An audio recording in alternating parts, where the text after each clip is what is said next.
What's up, YouTube? Welcome to What's Brewing. My name is Chisha Zed. Drink the coffee, it'll make you feel better. Bunch of you keep on commenting in this last video I did about this specific topic, letting me know that there are more videos and you guys want me to react to those. We're about to get into it here on the Coffee Pod. The last video I did was titled "My Dad is a Deadbeat" in quotation marks, and went on to say spoiled daughter tries to shame father and it backfires. This is the father who the daughter tried to shame, and it did backfire. She claimed that he abandoned his family, including his children, because he wanted to pursue his passion in breakdancing.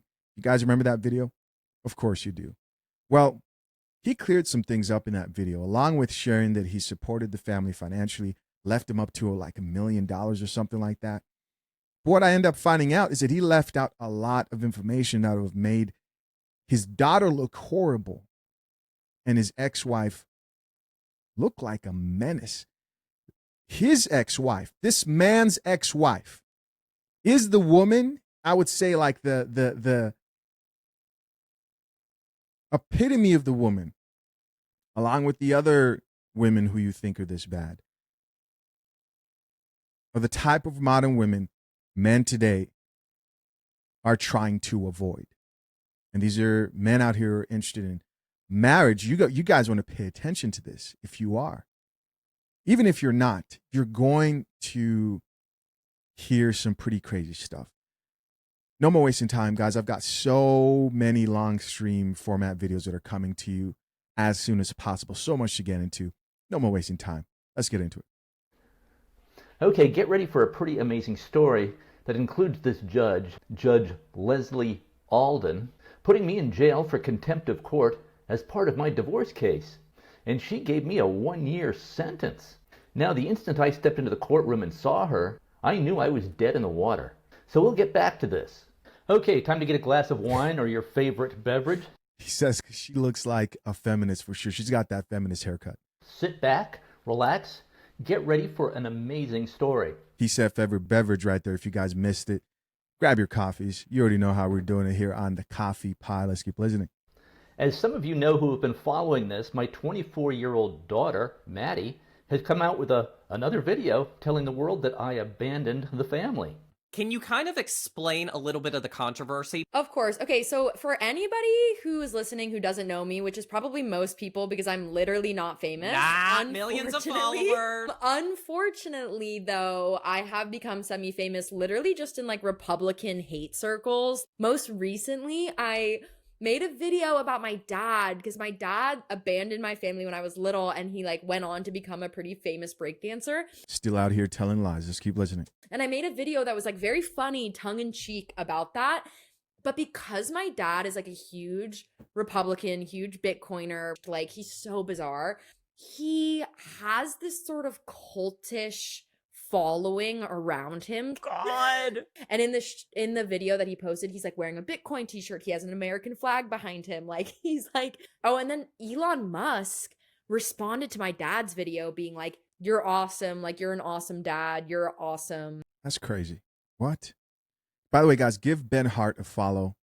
We're actually reacting to this video straight from his YouTube channel. So make sure you go give him a new subscriber there. Let's keep listening. So that got all of the Elon Musk fans after me. It was sort of just a whole controversial moment in my life. So this should be your screenplay, right?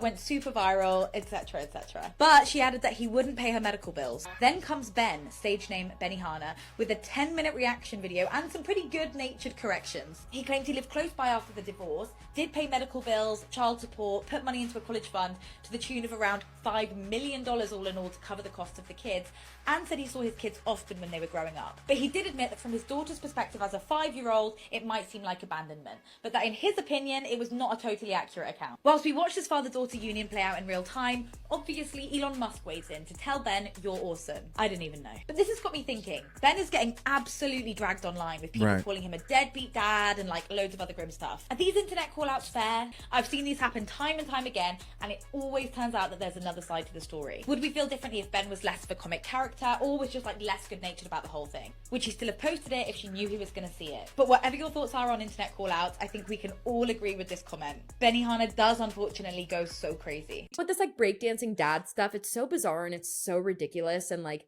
yeah, like I literally am writing a screenplay about it. Like, I'm surprised that she's actually out here doing these podcasts and seems to be on some type of a tour, still trashing her father. The last thing I saw on TikTok when I actually reacted to this video is that she privated her account and actually didn't want people to find out more. It sounds like she decided to just weigh in and double down on the story.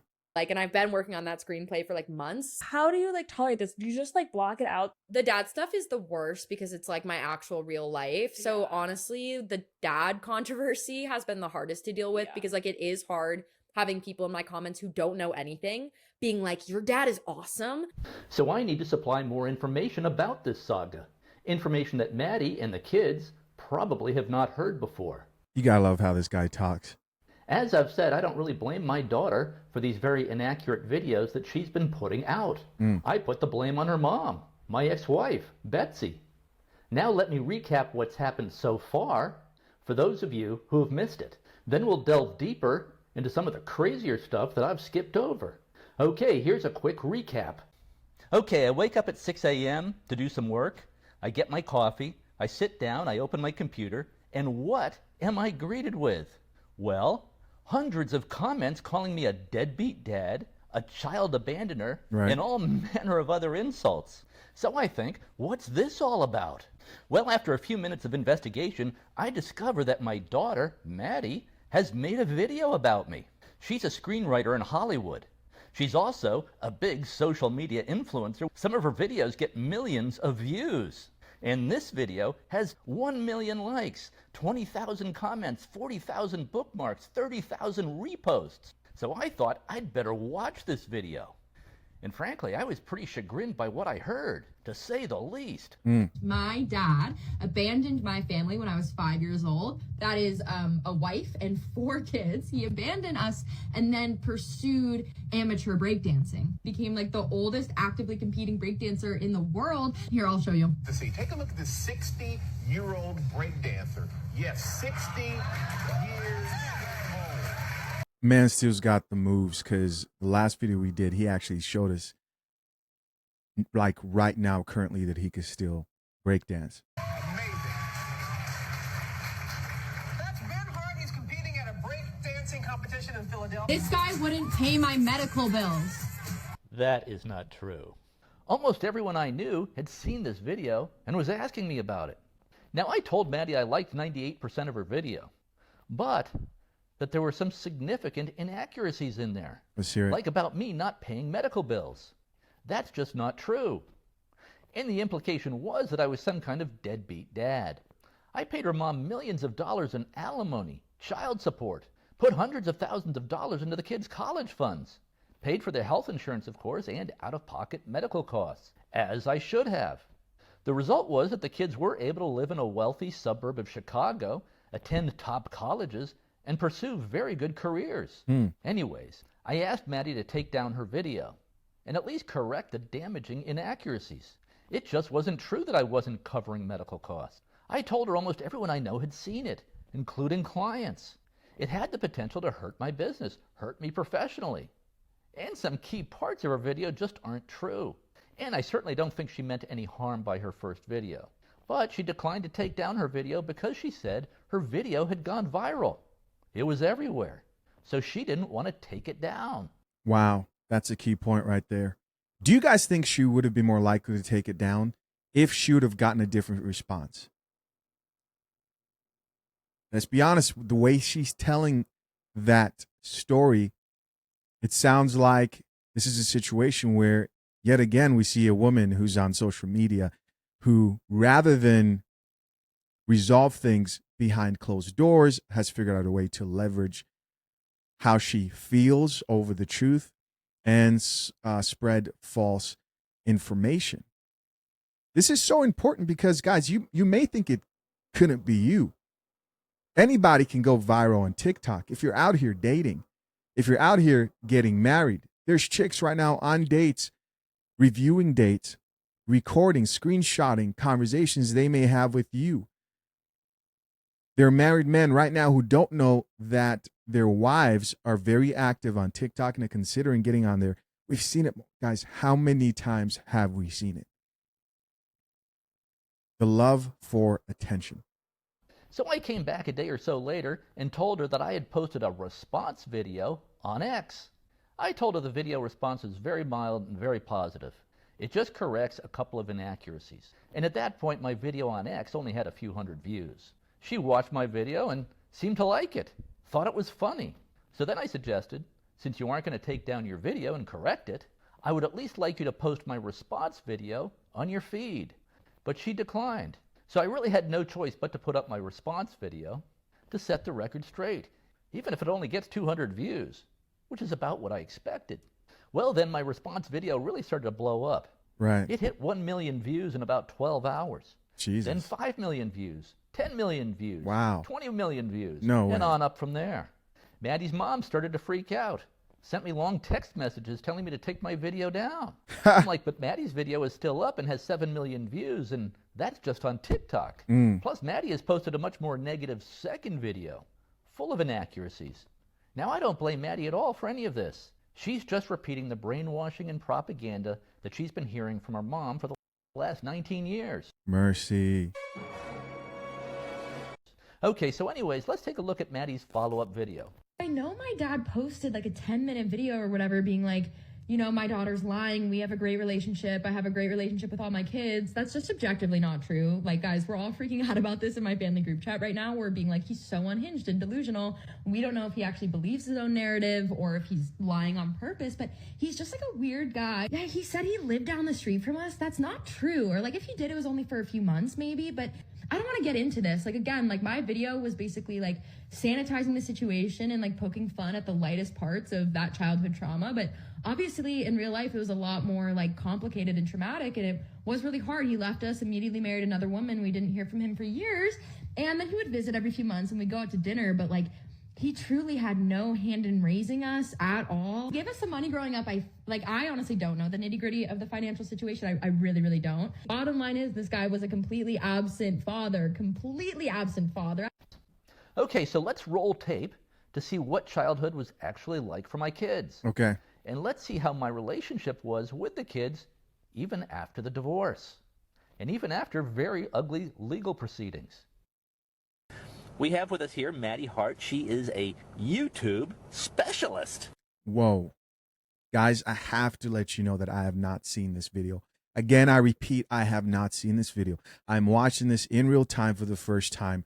For those of you who've seen it for the first time, because some of you have already seen this stuff, I cannot believe that this guy has footage of her as a kid, and she's saying he was absolutely.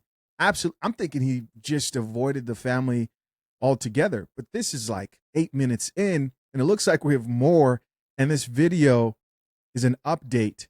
And I hear there's a lot of receipts in this video and others. Let's keep listening.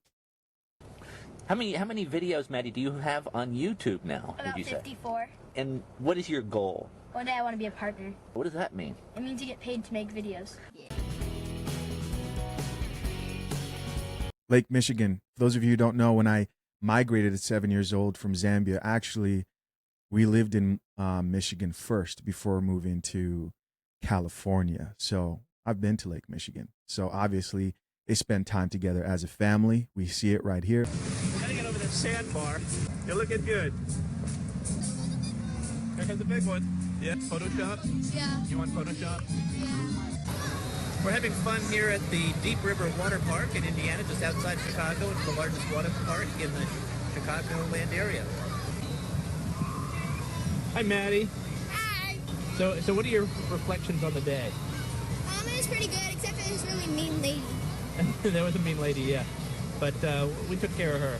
It cost me $5. From the lake to the water park. Okay, any reflections on the day, Victoria? What did you get? What kind of ice cream did you get? Oh, I didn't get ice cream. You got funnel cake instead. You got what? Funnel cake? Funnel cake? Wow, that's pretty good. All right, so how would you summarize the day at the water park? It was pretty good. That lady was funny. How would you rate it? 9. A 9 out of 10? Where do you think it fell short?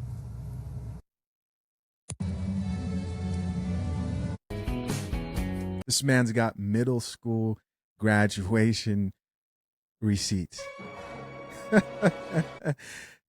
Can you please, for a second, wrap your mind around the fact that it is only up until our modern day right now that men can do this? That you can get online and post a video like this, go back and forth with the wife who otherwise would have been manipulating your children over years and years and years to think that you are a horrible person.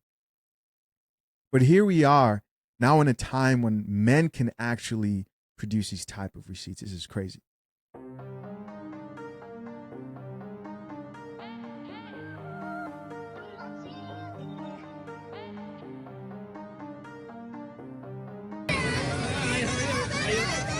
You're going to high school?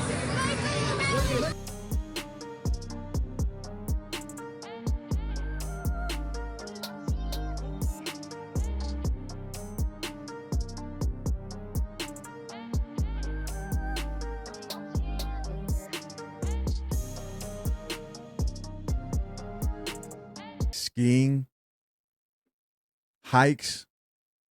Come on.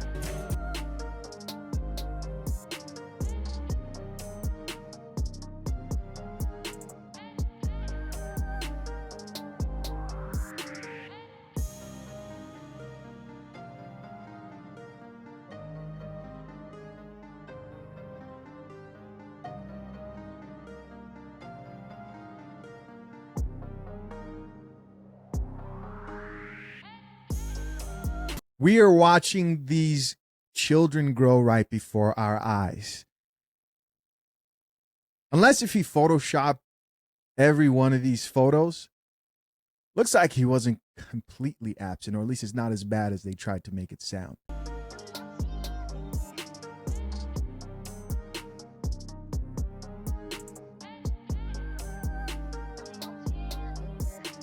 Another graduation. Come on.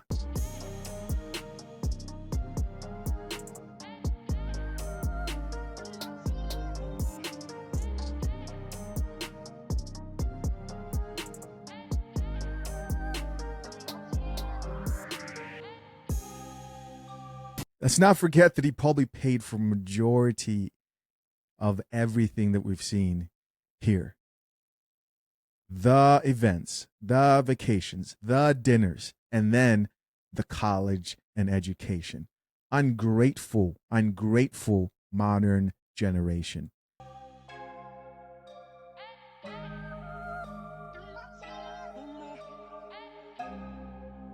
And if you'd like to see the first two videos on this saga, I've linked to those below.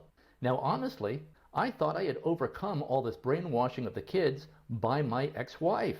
Right. I thought I had a great relationship with my daughters, especially since they became adults. Everything was going fine, I thought. Here we were last Christmas, 90 days ago. We all had a great time. Wow. I even thought I was getting along fine with my ex-wife, Betsy. Just last year, I swung by her house to pick up the kids for dinner. One of the kids was late, was out with a friend or something, so Betsy invited me to come into the house for a glass of wine. 3 of the kids were there, and we had a perfectly fine conversation, perfectly pleasant. Then the kids and I went out for dinner, and we all had a great time as usual.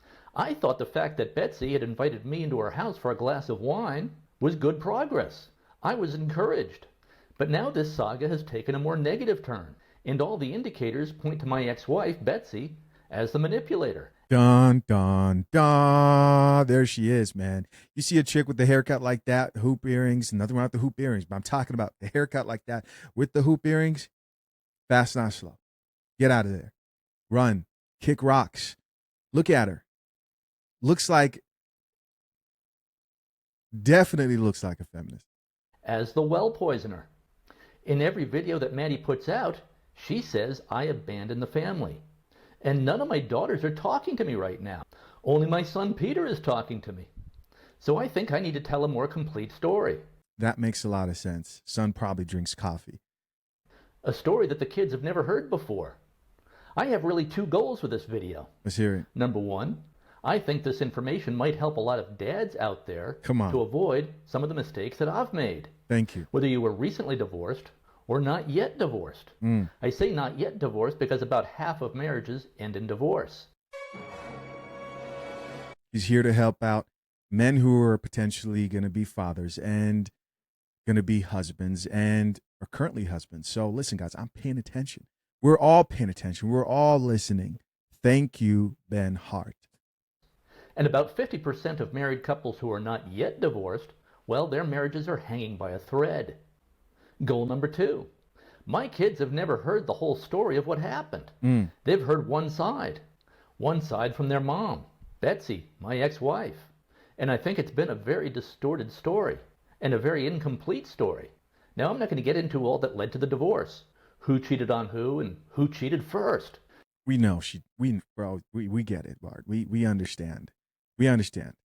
Let's just say there were a lot of factors that created a very unstable marriage. And we can get into that later if Betsy wants to. But I'm just going to talk here about what happened after the separation in 2004 and the divorce in 2005. Because I made every mistake possible. I basically did not protect myself legally at all. First off, I gave Betsy 97% of the family assets and left myself with 3%, which actually left me with 0 because the 3% I had was quickly consumed by the lawyers. I did this because I knew I had a business and I could build back up. And of course, I wanted the kids to feel secure, to let them know that they would have nothing to worry about financially. And money is just not something I've ever been very concerned about. I knew I could always make money. At any rate, after I posted my first video in response to Maddie's video, Betsy wrote me a long text message full of invective, asking why I was using exaggerated numbers in terms of what I paid for alimony, child support, college costs, and the other costs over the years. Then I had this text conversation with my oldest daughter, Tori. I said, "Hey, Tori, give me a call when you get a chance." Tori answered, quote, "Hi, Dad, I love you, but not right now. It's time for me to cut off communication. The video you posted was full of lies and just dragging Mom and Maddie 20 years after the fact, and you're just letting that happen. I'm distancing myself for the time being." End quote. I answered, quote, "My video was not full of lies. Maddie posted an attack on me that my client saw. I had no choice but to answer. I asked Maddie to take her video down. She refused because it was going viral. I was trending on TikTok. I asked her to post my video on her feed, which is an accurate video. She liked my video, thought it was funny, but declined. So I posted it on my feed because everyone had seen Maddie's video. So I had to answer. I answered in the nicest, low-key way possible." And guys, that video he did was literally the nicest. Everybody in the comment section was like, "Man, I really like this guy's personality." I mean, that became the focus of the conversation. They're like, "Hey, this seems like a pretty solid guy." And the fact that the daughter starts out the conversation with, "Dad, I love you," but also lets you know that he has a fairly good relationship with his children because they're not sitting there bitter at him, just thinking to themselves, "Dad, it's F you and how dare you." No, she started off with, "Dad, I love you," almost like it hurts to do this, but I'm being told these lies over here, and I think that you are lying, when in fact, he's not. And we're here to find out the truth. Drink the coffee, it'll make you feel better. But then I started thinking, what are all these supposed lies that Tori is talking about? Tori is a good person. She must think there are lies in my video. And Maddie has put up at least 4 videos now where she continues to say that I abandoned the family, which I believe that I've proven is not true at all. And the problem is my kids have no clue what the real story is. Now, what some people in the comments are saying is, why put all this on video for public viewing? Well, because the girls are not talking to me right now. And the only way to deliver information to them is to put it up on video. Now, perhaps the so-called lie that Tori is referring to, and that Betsy is referring to, is the approximately $2 million lump sum that Betsy received at the end of the marriage, at the start of the divorce, and the $5 million total that she and the kids received in the ensuing years until each of the kids reached age 22. Now, these were estimates off the top of my head from memory. So I went back and reviewed the numbers, and it turns out that the real numbers are that I agreed to pay Betsy $1.8 million at the conclusion of the marriage, so $1.8 million at the start. However, I was $100,000 short of what I agreed to. More on that in a moment.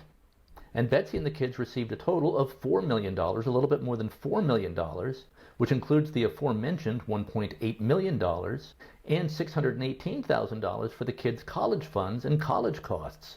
Guys, what are we talking about here? What are we talking about here? The fact that this man gave millions of dollars should end the conversation right there. But he's got the proof here. Assets, Betsy received a date of divorce decree 2005, 1.8 million.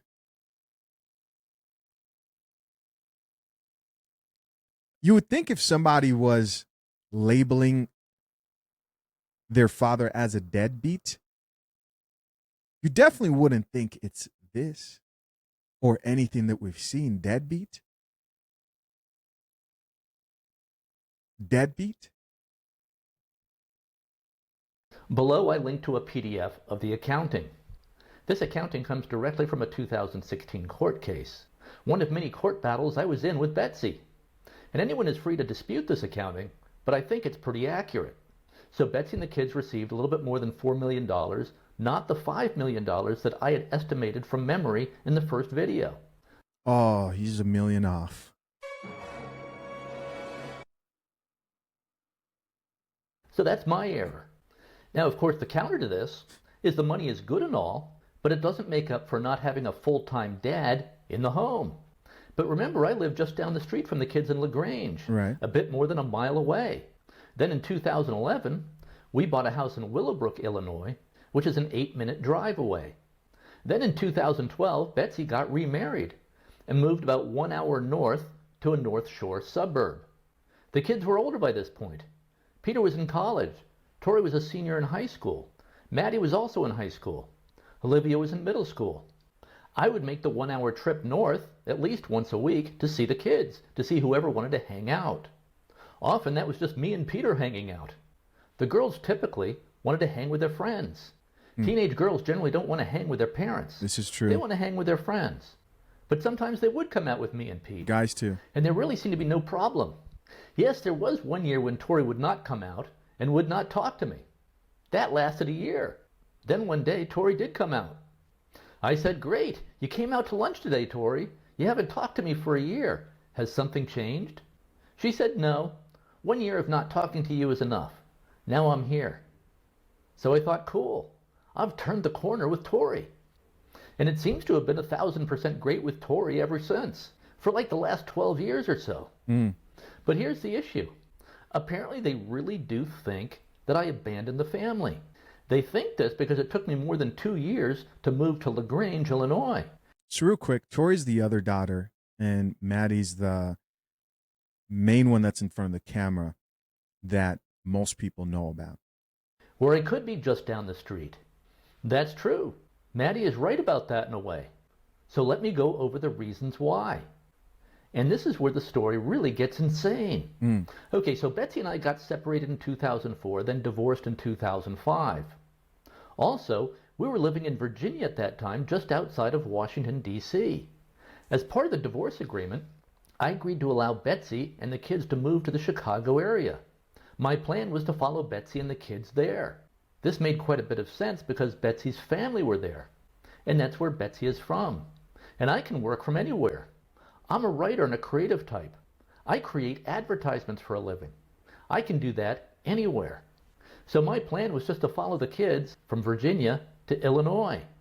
But I also agreed to just give Betsy essentially all the marital assets. I left the marriage with $0. Well, 3%. That became zero after paying all the lawyers. Now, of course, I agreed to all of this. And I told you, I made literally every mistake in a divorce that a guy can possibly make.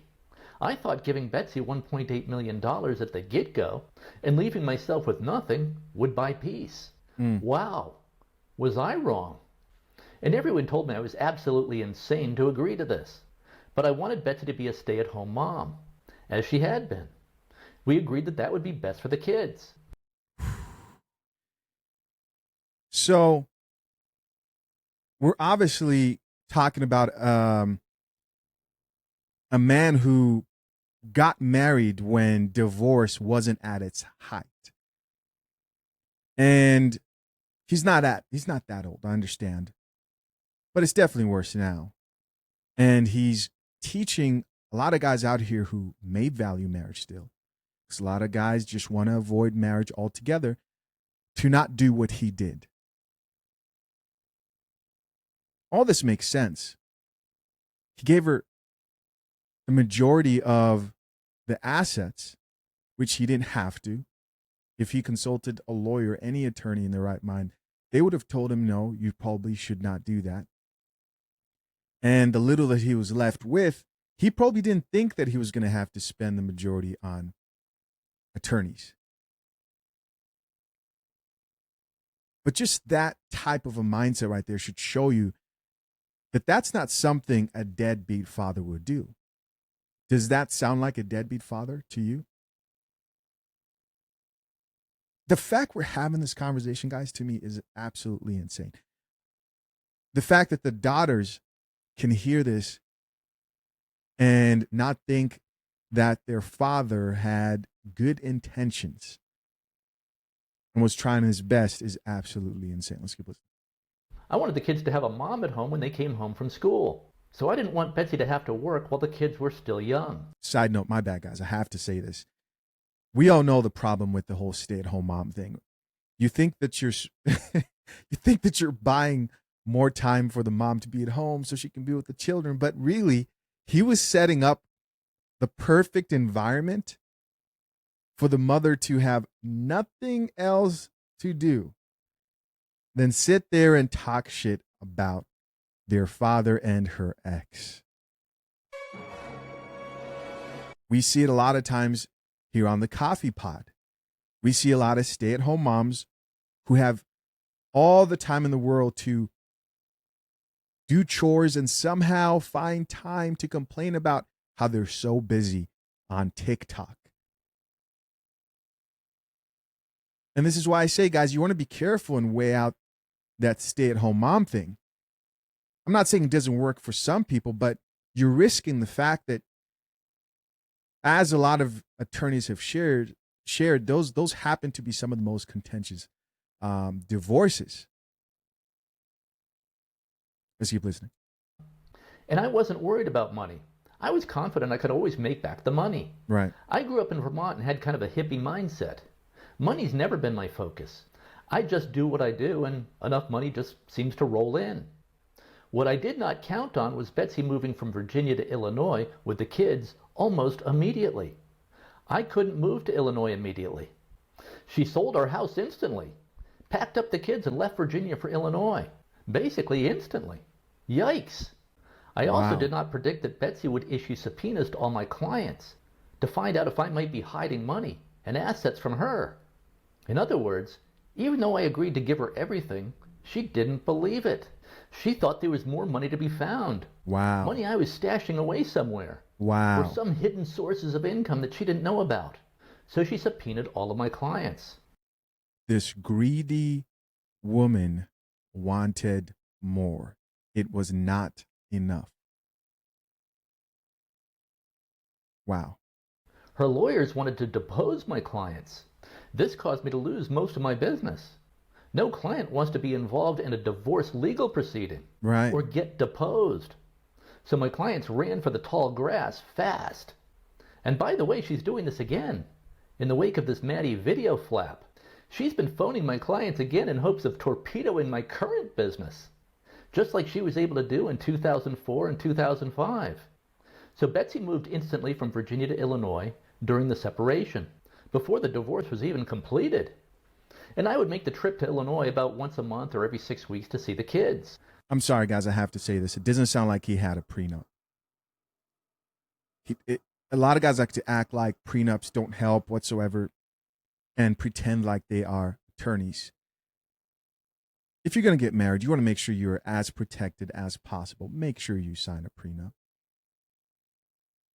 Consult a lawyer to see first if it would be in your favor.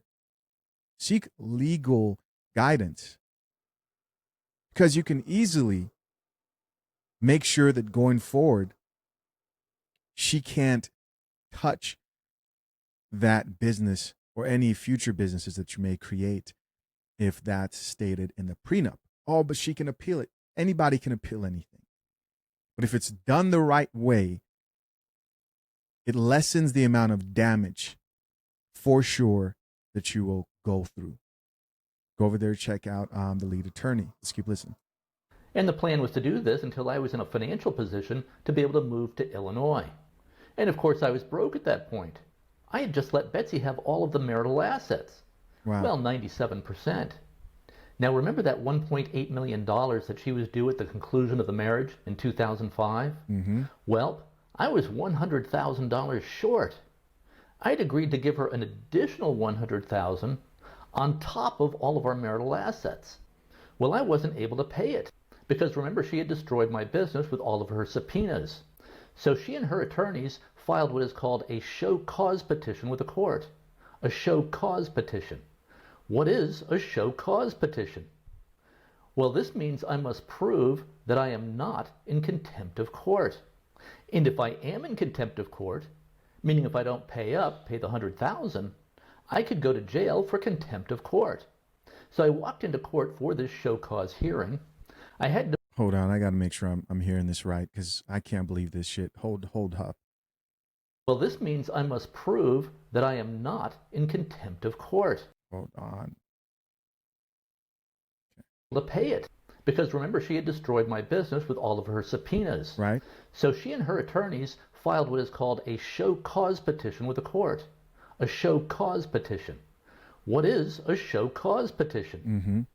Well, this means I must prove that I am not in contempt of court. And if I am in contempt of court, meaning if I don't pay the $100,000, I could go to jail for contempt of court. So I walked into court for this show cause hearing. I had no legal representation at that point because I was out of money. Couldn't afford and couldn't pay lawyers anymore. Right. Because Betsy had torpedoed my business with her subpoenas to all of my clients. This judge was a woman by the name of Judge Leslie Alden. She looks like a man. My personal opinion, right there. Looks like she's transitioning, let's be honest. And by the way, the gravity of the situation when you start subpoenaing other people's clients, you guys got to understand how crazy that is. Imagine you're running a business, no matter what it is. All of a sudden, you employ some guy to do a small task for you, and now you're getting asked to come and give testimony to the fact that, to prove the fact that you're not somehow paying that person and he's not making money and hiding money. Because they probably asked him to do like a financial disclosure and just share every bit of his finances, assets, debts, all streams of income. That would turn any person away. Like, why am I getting brought into your shit? It makes no sense. I knew the instant that she looked at me that I was dead in the water. She had my tax returns and bank statements. It looked to her like I was making quite a bit of money. But that was before my clients went away due to all of Betsy's subpoenas that were arriving at their offices from Betsy's legal team. Judge Alden bellowed at me, "When will you pay?" Hold on a second. I just realized that he pretty much this shit's effed up. He pretty much didn't realize that he was funding a person he would be going to war with. Think about that. Funding the person you'd be going to war with. If you don't sign a prenup, in a lot of situations, the courts will side with the woman in terms of like who pays for lawyer fees, and they'll make the person who earns the most money pay for those fees if it goes to court. But in this situation, he mistakenly thinking, I'm doing the right thing, let me give you all this money, was actually funding the person who was trying to destroy his life. Crazy. Pay Mrs. Hart the $100,000 you owe her, Mr. Hart, she said from the bench. She sounded exactly like Judge Judy on TV. I answered, "As soon as I can, Your Honor. I need to build my business back up." Judge Alden asked me again, "When will you pay Mrs. Hart the $100,000 you owe her, Mr. Hart?" I answered, "Well, as soon as I can, Your Honor. I need to build my business back up." She asked me one more time, "Mr. Hart, when will you pay Mrs. Hart the $100,000 you owe her?" I answered, "I don't know what else to say except I'll pay her the money as soon as I can." Her next words were, "Bailiff, remand Mr. Hart to the custody of the sheriff." Now, I didn't care much about money when I let Betsy have all her stuff, but I sure could have used $100,000 right then.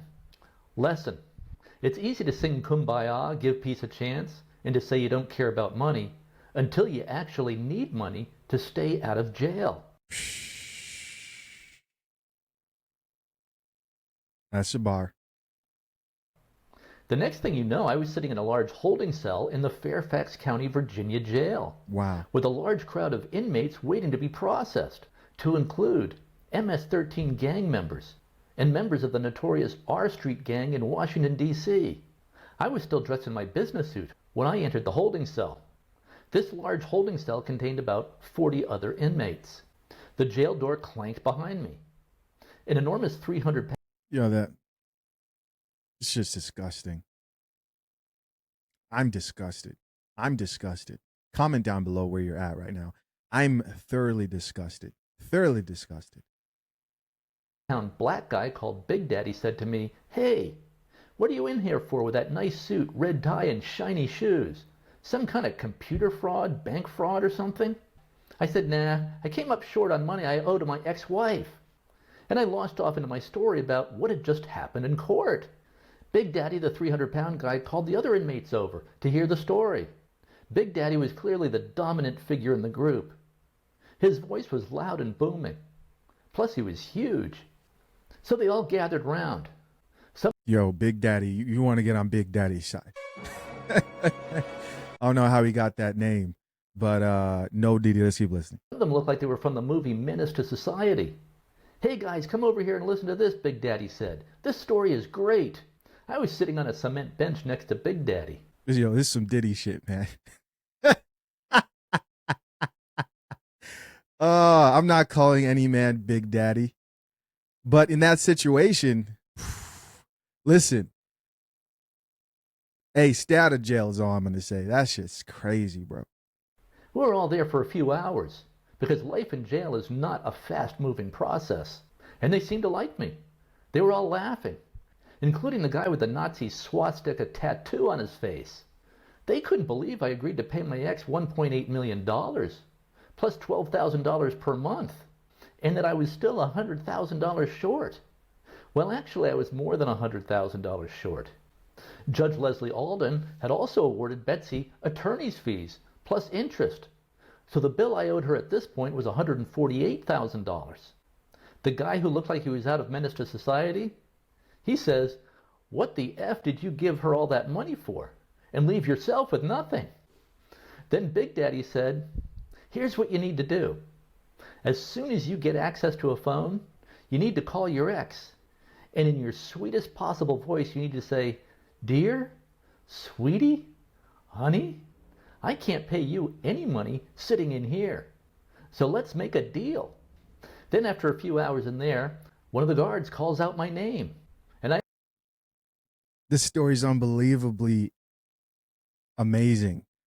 Plot twists, turns. They need to make this shit into a movie. What the hell? Get this man on screen. Also, listen, hear me out. When the inmates are giving you marriage advice, then you know you made the wrong decision. That's all I'm going to say. Let's keep listening. I exit the holding cell area with the guards.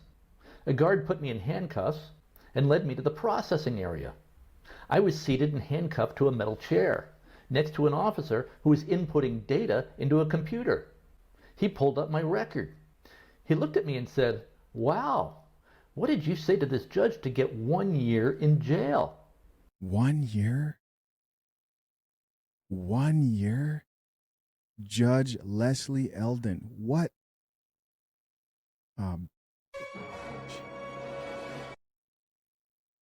1 year? Damn. Wait, what? I asked. I'm here for a year? What? Judge Alden had never said anything about this. All she had said was, "Bailiff, remand Mr. Hart to the custody of the sheriff." And that was all she said. She never said anything about 1 year in jail. The officer read from the screen. Well, that's what it says here. You're getting 1 year in jail for contempt of court. Guys, listen. When I hear husbands who are trying their best to be involved in their father's life, I'm sorry, I'm all messed up. I'm over here saying stuff that doesn't even make sense. I'm so effed up by this story, it's not even funny. When I hear fathers, let me say that again, who are trying their best to be in their children's lives after a divorce, and I mean, they're really trying, man. They're trying to keep up with the child support. They're trying to make sure that they're paying the alimony. They're working 2 or 3 jobs. Maybe they lost their high-paying job, but the court hasn't renegotiated a better rate for what that person has to pay, that man has to pay. And so he's picking up extra job hours and comes off short. And the brutality that family court treats these men with, the lies and manipulations that these women out here use to brainwash these kids.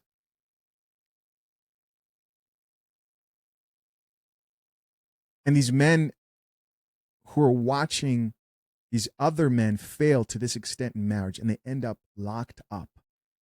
All because they were trying their best. Because, guys, this does happen. But they end up locked up, not because they just said F it and F the kids and F my ex-wife, and they're not trying. No, they're actually out here trying to be decent fathers despite their situation. And they still get effed over to this extent.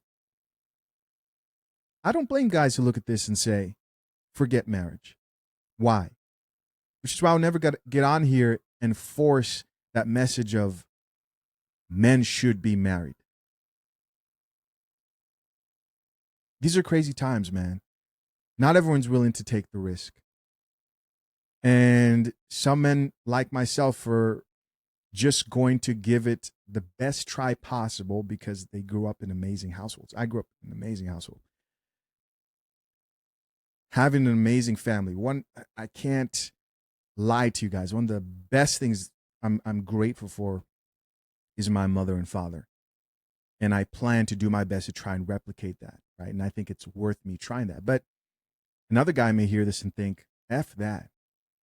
And then also may not come from the best background and family. I understand. I get it. Let's keep listening. It says you owe $148,000 to your ex-wife. How did you get $148,000 behind on your child support? Asked the officer. And I said, well, it's not really support.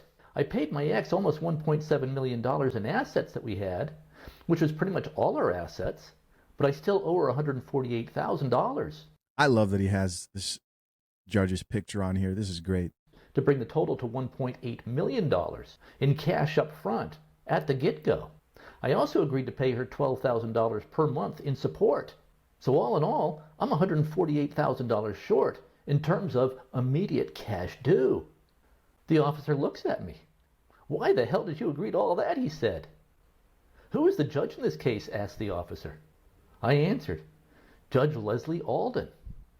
Oh, that explains it, says the cop. Yep, that judge, she really hates men. Damn. Wow. Wow. Wow.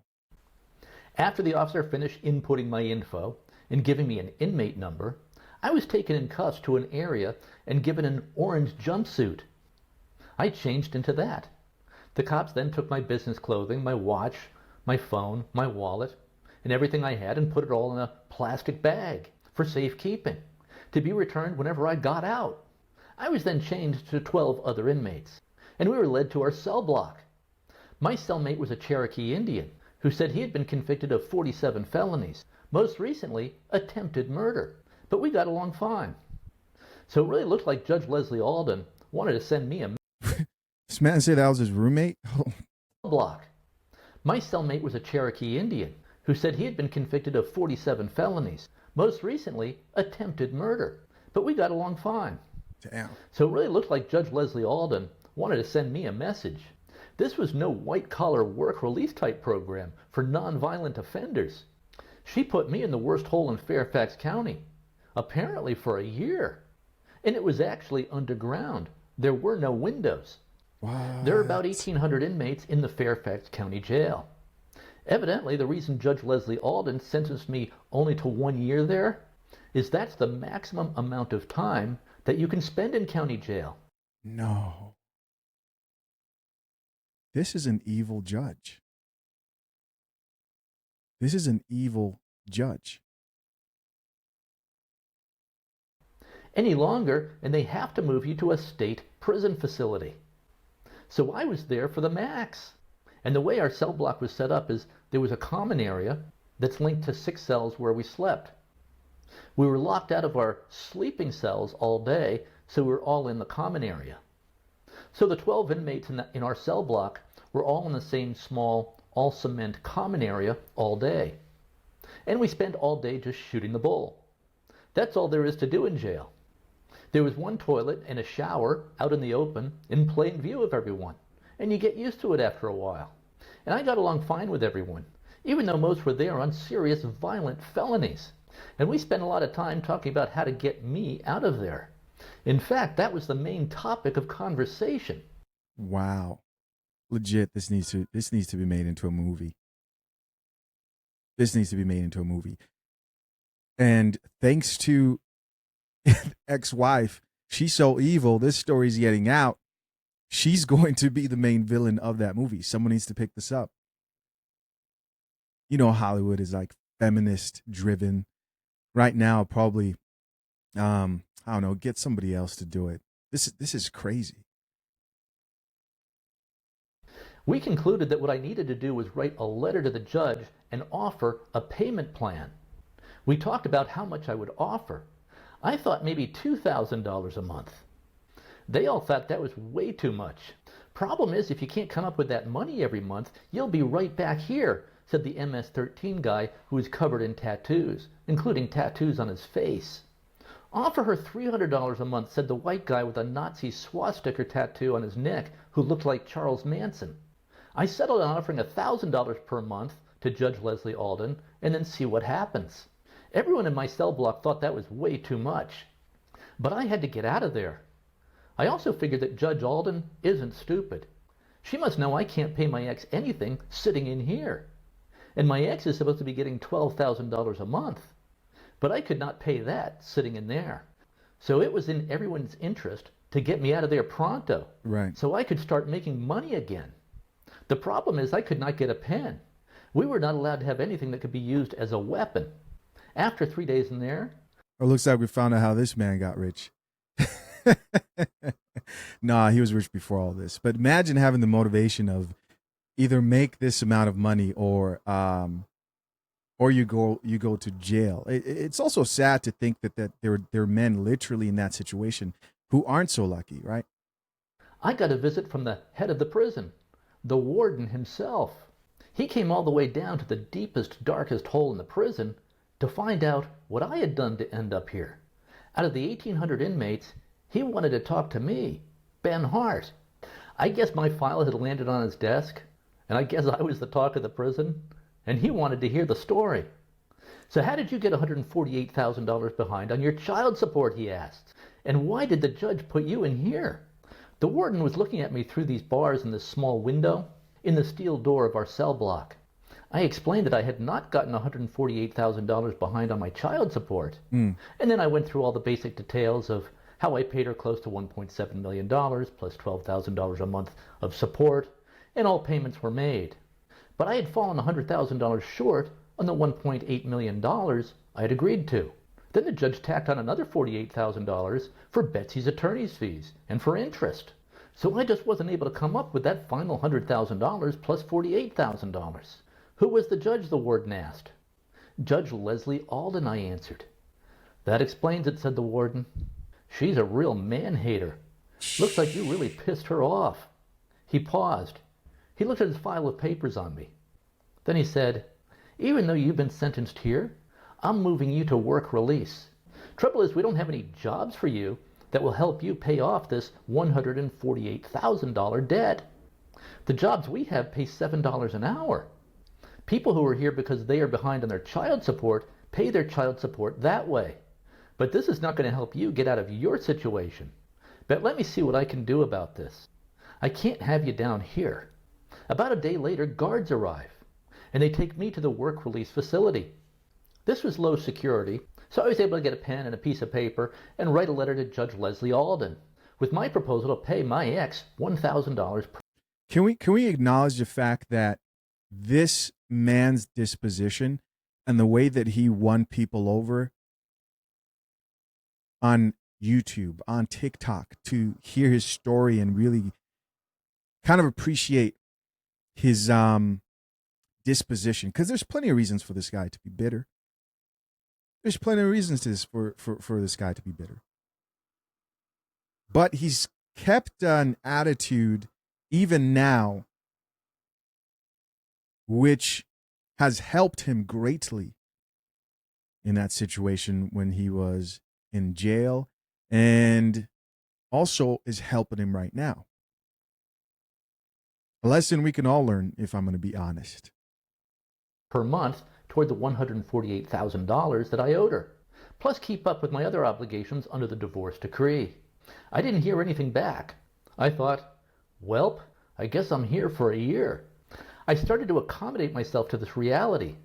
It's amazing how humans can get used to almost any reality over time. Whatever your situation is becomes the new normal, the new baseline for existence. And I met some very interesting people in there, including a high-powered attorney who was in there on some kind of fraud. I became friends with a tall black kid named Alan. He was about 6'6" and was a martial arts expert. When he wanted to watch a particular TV show, he would stand in front of the TV in a martial arts pose so that no one would dare try to change the channel. And he and I would have contests to find out who is the, quote, better man. We would have push-up contests, chin-up contests, play ping-pong, Monopoly, and chess. Pretty much any game we could think of. And he was a good kid, but he was very rambunctious. He was maybe age 18 or 19. And I'm not sure what he was in there for, probably marijuana possession or something like that. And what he liked to do is practice his karate kicks and punches that would stop 1 inch from my nose.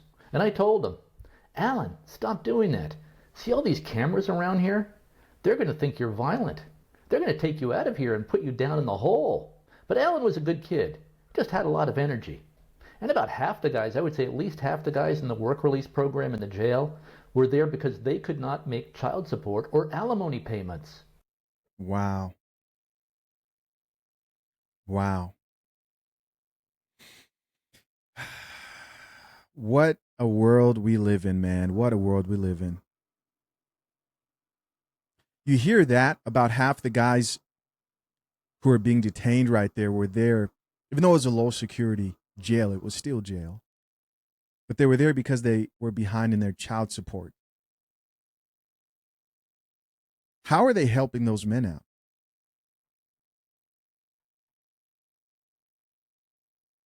They're not. America's jails are filled with these guys, so-called deadbeat dads. And I did not realize until then that, yes, we do indeed still have debtors' prisons in America. About 5 days had passed since I had sent my letter to Judge Leslie Alden, offering to pay Betsy $1,000 per month toward the $148,000 I owed her.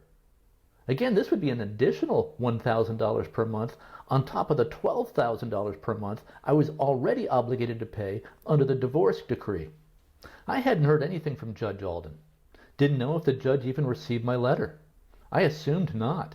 But then one day around 5 p.m., I was on my bunk bed reading, and I heard a guard yell, "Hart! Benjamin Hart! Benjamin Hart! Is Benjamin Hart in here?" "Yeah, that's me," I said. "Come get your shit and get out of here," the guard said. So I went to the booth where they had my stuff. It was all in a plastic bag. My business suit was wrinkled and a mess, but everything was in there. My wallet, my watch, my phone. I called my girlfriend Wanda, who would become my wife a couple months later. I figured any girlfriend who would put up with this is definitely wife material. And still got married. I was broken in jail, but she had not run for the tall grass to disappear. Wow. I told her I was being released and asked her if she could pick me up. I had been there for 8 days and 8 nights. Quick question, guys. What would you do in this situation? Because I'm not saying he did the wrong thing here, because as you guys know, I don't look at things that way when it comes to this topic of marriage. It's very hard for me to imagine going through this and choosing to get remarried. Again, this speaks to his outlook on this situation. Let's keep listening. And I got out of my orange jumpsuit and back into my wrinkled business suit. And the warden was there to meet me on my way out. He had a bemused look on his face. "You'd better write fast and write every day to keep up with your payments," he said. "I don't want to see you back here." "Thank you," I said. "Thank you for getting me out of the hole and up here. I'm not planning on coming back." The problem was, I still had to pay my ex $12,000 per month, plus now $1,000 per month, for a total of $13,000 per month. This was no joke, especially since I had no business anymore. All my clients were gone. I left jail with $5 in the bank, no clients, and no business. Wanda was my girlfriend. I had met her at a karaoke bar. She's an immigrant from Laos. Password bros in the house, what? Password bros in the house. You guys think he got it right the second time around? I got to give it up to the password bros. Because regardless of what you may think of Western men's decision to marry women who are not raised in the West or influenced by Western propaganda, you can't deny the fact that there are a lot of successful marriages with women who aren't Western women. Let's keep listening. I call her my best girl. After jail, Wanda and I existed by maxing out my credit cards and Wanda's credit cards to the tune of $65,000 while I rebuilt. I needed to figure out a business that did not involve having clients that Betsy could subpoena and depose. So I developed an online marketing education business. I charged people $38 per month for my online marketing seminars. And I got the business up to about 1,000 students pretty quickly. By April of 2007, I thought I was financially strong enough to move to Illinois. Oh, and that $1,000 per month extra, additional, that I was supposed to pay toward my $148,000 debt, well, that was temporary. To stay out of jail, I had to promise to Judge Alden that I would pay it all off in 24 months, or it would be back in the slammer for me. Wow. And by the way, when I say I paid Betsy $12,000 per month, that's kind of shorthand. Here's where that number comes from, because Betsy is challenging this number. Well, here's what it was. $4,000 per month for alimony, $4,600 per month for child support until age 22 for each child, $800 per month for the college fund, $1,000 per month for life insurance, $400 per month toward Betsy's health insurance, $1,000 per month for health insurance for the kids, and there were about $1,000 in monthly costs for out-of-pocket medical expenses.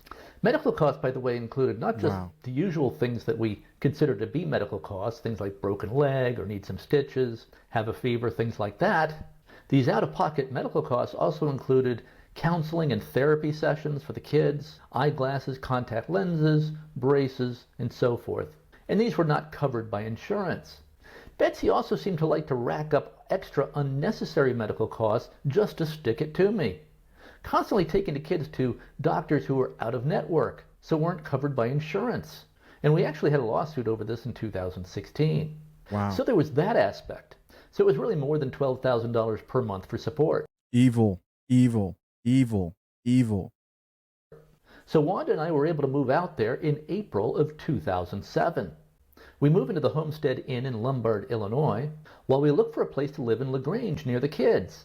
Betsy is warning me in emails and frantic text messages not to move there. She says I'll regret it if I do. Then one Saturday, I think it was the second Saturday we were there, I swing by the house to pick up the kids. We go to breakfast and putt-putt golf. After breakfast, Tori did not want to go to putt-putt golf. She wanted to be dropped off at home. So I dropped her off at home. It was then me, Pete, Maddie, and Olivia at putt-putt golf. And I bring them home to Betsy's house. When I arrive, Betsy is standing there. I get out of the car. Betsy walks over to talk to me. She shows me her iPod. iPods were a big thing in 2007. They were. She informs me that she's been recording all of our conversations, including when I guess I called her a bunch of names. And we'd been having a lot of nasty conversations. Wouldn't you call this woman who's capable of this and put you through this some names? Some names? So she's going to do some allegation stuff. Let's hear. I didn't really know what might be on that iPod. And as she was holding the iPod into my face, I guess to record what was happening, I quickly snatched the iPod out of her hand and headed for the car. Betsy then... Oh, she's going to do some false accusation stuff. I bet you that's what's coming. And I mean, maybe like physical assault or something like that. Jumped on my back as I was trying to get into the car, and I managed to shake her off. But she dives into the car after me. Yo, this chick's crazy, bro. And is sprawled across my lap trying to get the iPod. I toss her out of the car as I'm taking off. That's right. And this is important because Maddie believes, and I'll quote Maddie's text message just the other day on this. When I say that's right, I mean, that's what I thought was going to happen. And to men out here who are in a contentious divorce, it's the wrong thing to do, guys. Sounds a lot like Jonathan Majors, right? Sounds a lot like every other man who's tried to fight over a phone or anything like that. Same theme, guys. It's the same thing repeating over and over again. Was it worth it for him to get away? And I guess we'll see. We'll see as the story plays out. Maddie says about her video that, quote, I could have made you look so much worse. I didn't post anything about when you forced mom into the car and drove away with her, end quote. I didn't force Betsy into the car. She jumped on my back to try to get the iPod and followed me into the car. Why would I try to force Betsy into the car? I'm trying to get away from Betsy with the iPod. But this is the story that the kids have been told by Betsy. And they probably saw some commotion, some sort of struggle, which was Betsy on my back trying to get the iPod and following me into the car. And on the way back to the homestead, I throw the iPod out the window. And I'm told by my lawyer later that that was a big mistake because surreptitious recording of conversations is a crime in Illinois. Meanwhile, Betsy went to the police in Western Springs and filed a domestic violence charge against me.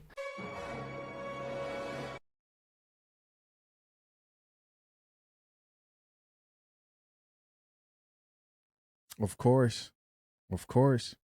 She also filed a charge for theft of the iPod.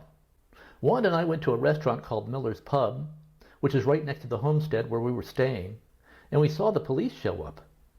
We watch. After the police leave, we go to our room quickly to get all our stuff. The front desk tells me the police are looking for me. So we decide to drive to Maryland where Wanda's family lives and regroup. We stayed there until December. We were basically in hiding.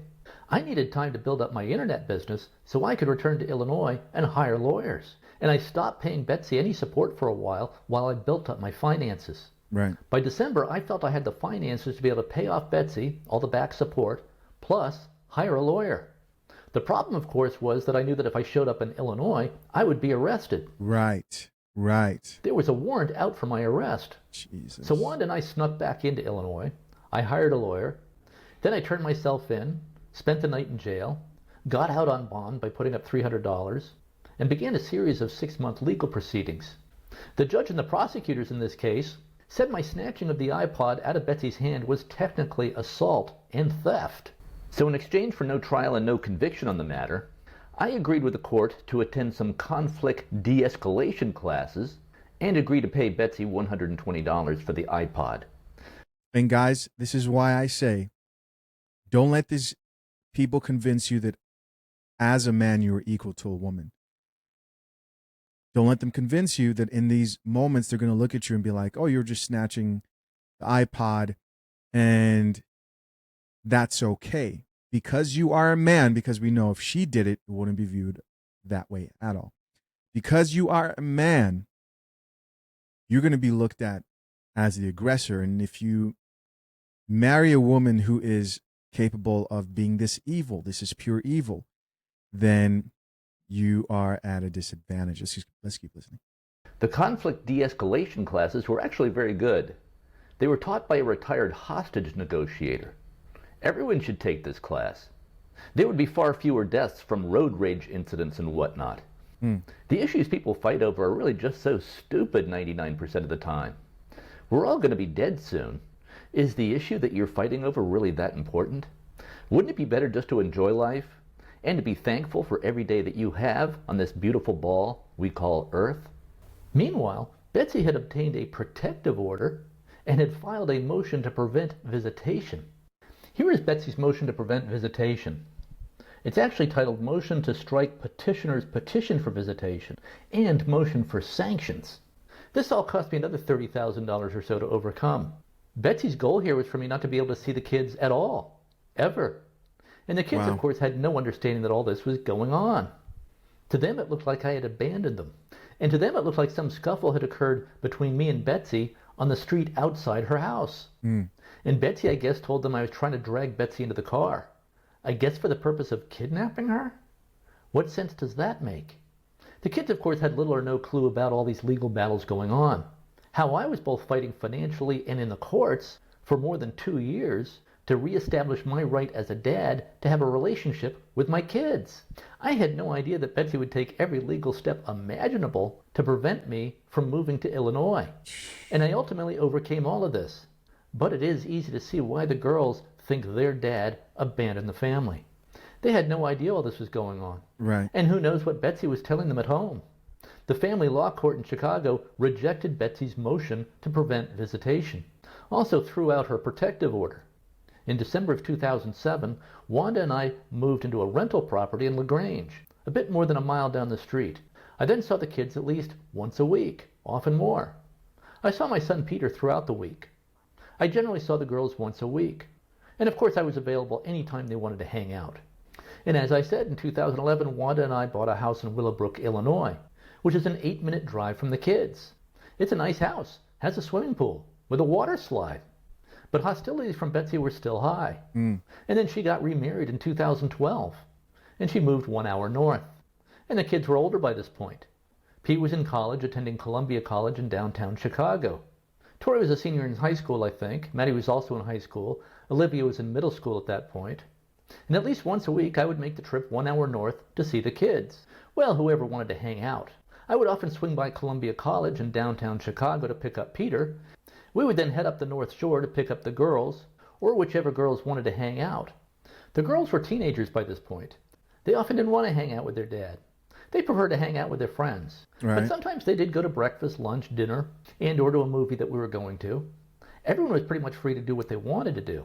Hang out with me and Pete, or not. At any rate, as the years passed, I thought all the nastiness had pretty much dissipated. As I said, Betsy got remarried in 2012, married a cancer research doctor who founded and runs a cancer research institute that's affiliated with Northwestern University. They live in a $2.2 million house. She really has nothing to still be angry about. For years now, I thought we had pretty much gotten past all of this nastiness and bad feeling. Yes, 2005 through 2007 was rough, and really through 2008. But all that just seems so long ago to me now. And as I said, just last year, Betsy invited me into her house for a glass of wine while I waited for one of the girls to arrive. Betsy said there's no need for you to sit in the driveway, just come on in. Wow. And we had a pleasant conversation. Last year, Betsy and I were in Boulder, Colorado for my youngest daughter Olivia's graduation from the University of Colorado. And we had a very good time. Hung out with Olivia, joked about this and that, joked about a woman who wanted us to pay $750 each to attend her daughter's graduation party. And I guess Betsy paid the woman $300 for the party. And I'm like, are you kidding? I paid $0. I just showed up. Who charges people to attend their daughter's graduation party? So Betsy and I were joking about that while sipping wine at this party. But honestly, everything seemed fine between us until Maddie launched her video barrage against me a few weeks ago, which was really just out of the blue, out of nowhere. So I had to answer that. Just this past Christmas, we were all having a great time laughing and joking at dinner. But now the girls apparently have rallied around Maddie. I don't see why anybody needs to take sides. Peter's staying out of it. He says he's not following it, doesn't even really know what's going on. Of course he knows what's going on, but he just wants to stay out of it. Right. So that's basically where things are at the moment. I'm not sure why all this bad feeling is suddenly coming out now. There's really no need for all this negative energy. There never was a need for it. My hope is for everything to go back to the way it was this past Christmas, with everyone happy and getting along. And the way it has been for, well, since 2008 or so.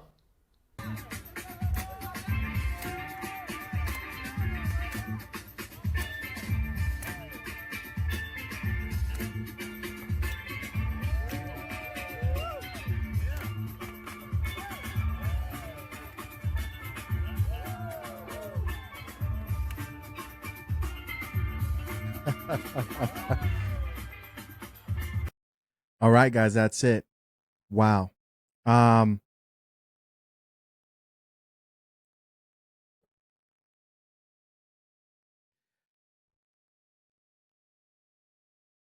am speechless. I am actually speechless at this story. When somebody tells you that they have a good story to share with you, I'm usually skeptical because I hear a lot of crazy stories. This is something that's worth the movie, if you ask me. But it's real life. I bet you guys this is the first time that he's been able to share his side of the story. Because in most cases, as a man and as a father, you probably just want to hope that everything's buried. And why else would you bring up the past? Because women don't really think like this. And I'm talking about the bitter women. The bitter women. They don't think in ways of, let me not talk about this thing and clear some things up to make myself look a little bit better. Why? Well, because they don't want their kids to look at their partner horribly. But again, if this was a bitter, vindictive woman, she's not going to waste any time. They would have already known the other side. I don't think he planned to share all this because in his mind, it's like, hey, everything's looking good so far. I don't want to mess anything up. But throughout unpredictable events and his daughter thinking that she was about to release information that nobody knew about lightheartedly, she felt some type of way. Let's be honest. She did. She thought people were going to support her and she was going to leverage that to probably build like a brand and refuse to take the stuff down. He's been forced now to share his side of the story. Things aren't going the way they expected. I'm glad he's out here revealing the truth. His ex-wife listening to this probably thinks she sounds like a horrible person, and she does. And she does. What's amazing, again, is that they were still able, like last Christmas, to work things out. And it sounds like they were rather doing better, but this is crazy, man. I'm actually going to react to the second video. What do you guys think? Comment down below. Do you want to see more? I appreciate you guys. Let me know your thoughts. I would read comments here, but I'm going to get to the next video. And I think he has another update. Guys, listen. Appreciate you for checking out yet another episode of What's Brewing. Till next time, I'm out. Peace.